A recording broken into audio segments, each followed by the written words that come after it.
So, hello friends, welcome back to my channel. Friends, ఈరోజు ఈ వీడియోలో అయితే నేను బార్డర్స్ గురించి అయితే చెప్పబోతున్నా. సో, సీఎస్ఎస్ బార్డర్ స్టైలింగ్ అవి అయితే ఎలా ఇవ్వాలని. సో, ముందుగా వీఎస్ కోడ్ అయితే ఓపెన్ చేసి ఒక ఫైల్ అయితే క్రియేట్ చేసుకుందాం కొత్తది బార్డర్స్ అని.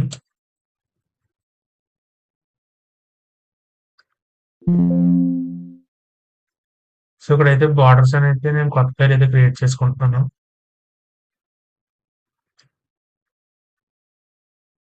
సో, ముందుగా హెచ్టీఎంఎల్ ఫైల్ అయితే క్రియేట్ చేస్తున్నాను. సో, హెచ్టీఎంఎల్‌లో ఇది మెయిన్స్ చెప్పేసిన తర్వాత అప్పుడు ఎక్స్టర్నల్ అయితే చెప్తా సీఎస్ఎస్ ఇది క్రియేట్ చేసి.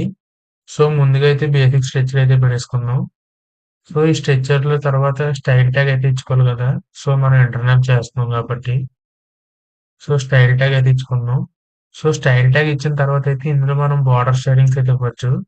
సో, దానికోసం ముందుగా మనం హెడ్డింగ్స్ అయితే మనం ఇవ్వాల్సుంటుంది గదా! హెడ్డింగ్, పారాగ్రాఫ్ ఇవైతే కొన్ని రాయాలి. సో, మనమైతే దిస్ ఈజ్ హెడ్డింగ్ అని మనం ముందు వీడియోలో రాసినట్టే రాద్దాం. సో, దిస్ ఈజ్ హెడ్డింగ్ అని అయితే రాస్తున్నాను. అండ్ నెక్స్ట్ వచ్చేసి పారాగ్రాఫ్ వచ్చేసి శాంపుల్ టెక్స్ట్ అయితే తీసుకుందాం. ఫ్లోరం. సో, ఇలాగా అయితే తీసుకున్నాం. సో, ఇదైతే ప్రీవ్యూలో చూపెడుతుంటాను. మీకు స్టైలింగ్ అయితే అర్థమవుతది.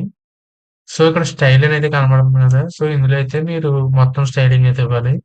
సో, ముందుగా హెడ్డింగ్ అయితే ఇవ్వాలి కాబట్టి హెడ్డింగ్ ట్యాగ్ ఇచ్చుకొని ఫ్లవర్ బ్రాకెట్స్ అయితే ఓపెన్ చేయాలి. సో, మీకు ఇలాగ ఎర్రర్ కింద చూపెడుతున్నానయితే ఏమనుకోవద్దు. సో, మీరు బార్డర్‌ని రాయగానే అదైతే ఫిక్స్ అయిపోద్ది. సో, ముందుగా అయితే మనం బార్డర్ గురించైతే చూద్దాం. సో, ఇందులో బార్డర్ స్టైల్ అనేది ఉంటది ఆప్షన్. సో, అదైతే మీరు సెలెక్ట్ చేసుకోండి ముందు. సో, బార్డర్ స్టైల్ వచ్చేసి dashed, double, so, dotted, groove, hidden అని అయితే ఉంటాయి. సో, ముందుగా మనమైతే డాష్డ్ అంటే ఏంటో చూద్దాం. సో, ఇక్కడ చూసారు కదా! ఇలా లైన్‌లు ఇక్కడ బార్డర్ అయితే ఇలా డాష్డ్ కింద అయితే వచ్చింది.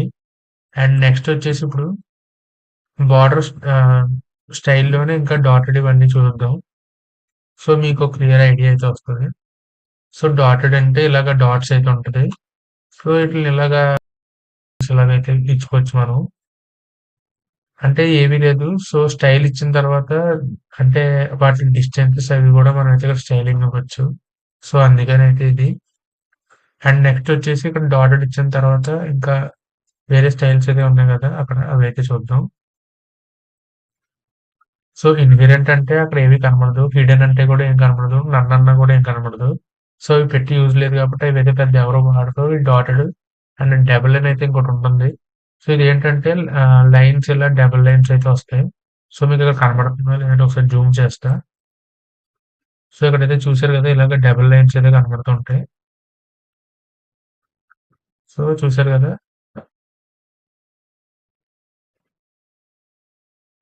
అండ్ నెక్స్ట్ వచ్చేసి మనం బార్డర్ విడ్త్ గురించైతే చూద్దాం. So, border width. సో, ఈ బార్డర్ విడ్త్ ఏంటి అంటే మనం ఇక్కడ బార్డర్ అయితే కనబడుతుంది గదా! సో, దాని యొక్క విడ్త్ అయితే పెంచుకోవచ్చు. సో, ఇక్కడ నేను 10 క్యాప్ అని ఇవ్వగానే చూసారు గదా! బార్డర్ విడ్త్ ఎంతైతే పెరిగిందో. సో, ఇక్కడ 10 క్యాప్ తీసేసి ఇప్పుడైతే ఒక 2 అయితే ఇద్దాం శాంపుల్‌కి. సో, 1 అయితే ఇచ్చాను. సో, ఇది యూనిట్స్ ఇదైతే క్యాప్ అనేదైతే ఉంది గదా! ఇదైతే ఒక యూనిట్. సో, అలా పిక్సెల్స్ అనైతే ఉంటది. సో, అలాగా మీరైతే అక్కడున్న యూనిట్స్‌లో ఏదో ఒక యూనిట్ చూజ్ చేసుకోండి. సో, ఇక్కడైతే నేను క్యాప్ అయితే ఉంచుతాను పర్ఫెక్ట్‌గా ఉంది కాబట్టి. అండ్ నెక్స్ట్ వచ్చేసి మనకిది బార్డర్ కలర్ గూడా అయితే ఒకటుంటది. So, border colour. ఈ బార్డర్ కలర్ అయితే మనం ఓన్లీ బార్డర్ యొక్క కలర్ చేంజ్ అవుద్ది. సో, నేనైతే ఇక్కడ బ్లాక్ ఆల్రెడీ డిఫాల్ట్‌గా ఉంది కాబట్టి బ్లూ పెడతా. సో, చూసారు కదా! ఇక్కడ ఇలా బ్లూ కలర్ అయితే మారింది బార్డర్ కలర్. అండ్ నెక్స్ట్ వచ్చేసి బార్డర్ రేడియస్ అని అయితే మనకు ఇంకో ప్రాపర్టీ ఉంది. సో, అది చూద్దాం. Border radius. So, border radius వచ్చేసి ఏంటి అంటే మనకొక కర్వ్ లాగా అయితే మనకైతే వస్తది. సో, పర్సెంటేజ్‌ల కింద పెట్టామంటే మనకి ఇలాగా ఒక సర్కిల్ కింద అయితే వస్తది. ఇప్పుడు ఇక్కడ 0% అయితే కనబడుతుంది కదా! దీన్ని 100 అయితే చేద్దాం మనం. సో, 100% చేస్తే ఒక సర్కిల్ ఓవెల్ లాగా అయితే వస్తది. చూసారు కదా! మనకైతే ఇలాగ సర్కిల్ లాగా అయితే వచ్చింది. అదే పర్సెంటేజెస్ కాకుండా మనం పిక్సెల్స్‌లో పెడితే ఇలాగ కొద్దిగా కర్వ్ అయితే వస్తది. సో, బేసిక్‌గా 10 పిక్సెల్స్ పెడుతున్నా. సో, చూసారు కదా! ఒక చిన్న కట్ అయితే కట్ అయ్యి ఒక చిన్న కర్వ్‌లో అయితే వచ్చింది. సో, నీకైతే మళ్ళీ చూపెడతాను చూడండి. సో, ఇక్కడైతే బాక్స్ లాగా ఉంది కదా! ఇప్పుడైతే మళ్ళీ 10 పిక్సెల్స్ చేసామనుకో. సో, చూసారు కదా! చిన్న కట్ అయితే ఫార్మ్ అయింది. అండ్ ఇలా 100 పిక్సెల్స్ పెట్టామంటే ఇంకా కొద్దిగా కర్వీగా వస్తది అంతే. అది ఒకవేళ పర్సెంటేజ్ యేసుకొని పెడితే డైరెక్ట్ ఇంకా మొత్తం కట్ అయిపోయి ఒక సర్కిల్ ఒక ఓవెల్‌లో అయితే వచ్చేస్తుంది. సో, అది డిఫరెన్స్. దాన్ని బట్టి మీరు యూనిట్స్ మీకు నచ్చినట్టు అయితే చూజ్ చేసుకోండి. అది. అండ్ నెక్స్ట్ వచ్చేసి మనకైతే ప్యాడింగ్ అనేది ఇంకోటుంటది. సో, ఈ ప్యాడింగ్ ఏంటి అంటే, ఈ ప్యాడింగ్ ఏంటంటే మనకైతే మూవ్ చేస్తే ఆబ్జెక్ట్స్‌ని అంటే ఈ బోర్డర్‌కి అండ్ ఇటేపు వీటిలికి ఎంత డిస్టెన్స్ ఉండాలనైతే మనకి కాలిక్యులేట్ చేసి చెప్తది. సో, 10% అనేది పెట్టా. సో, ఇటు సైడ్ నుంచి ఇక్కడికైతే 10% డిస్టెన్స్‌లో మనకైతే ఈ హెడ్డింగ్ అయితే ఉంది. సో, అలాగే మనకైతే ప్యాడింగ్ అయితే వస్తది.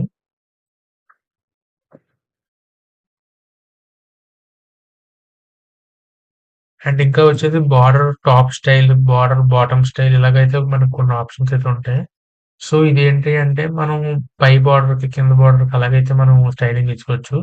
సో, ఇక్కడ బార్డర్ లెఫ్ట్‌నైతే ఇచ్చి మనం స్టైలింగ్ అయితే ఇచ్చుకోవచ్చు. ఇక్కడ స్టైల్ అనేది పెడదాం. Border style.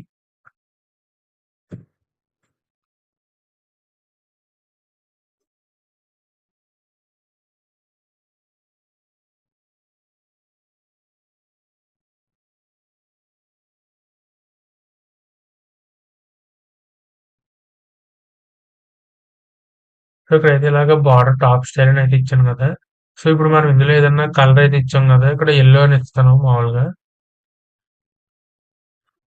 సో, ఇక్కడ యెల్లో అని ఇచ్చానంటే ఓన్లీ టాప్ దానికైతే అప్లై అవుద్ది యెల్లో కలరు. సో, మరి ఇక్కడ ఏవండి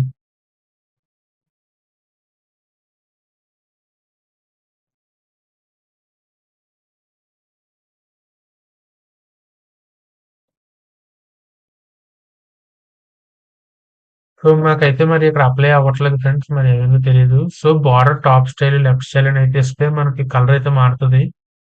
మరి ఒకవేళ ఇక్కడ రేడియస్ అయితే తీసి చూద్దాం. ఒకవేళ అలాగే ఏమన్నా అవుద్దేమో. సో, ఇక్కడైతే బ్లూ అయితే తీసేసాను కదా! డిఫాల్ట్‌గా ఉంది. ఇప్పుడు టాప్ కలర్‌కైతే కొద్దిగా యెల్లో అయితే రావాలి. సో, చూద్దాం మరి.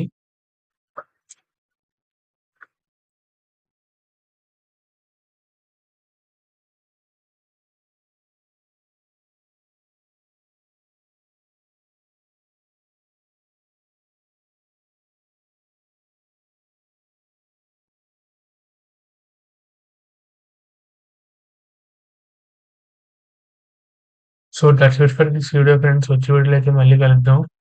సో, బోర్డర్స్ గురించయితే నేను మొత్తం అయితే క్లియర్ చేశాను. బేసిక్ స్టైలింగ్స్ అన్నీ.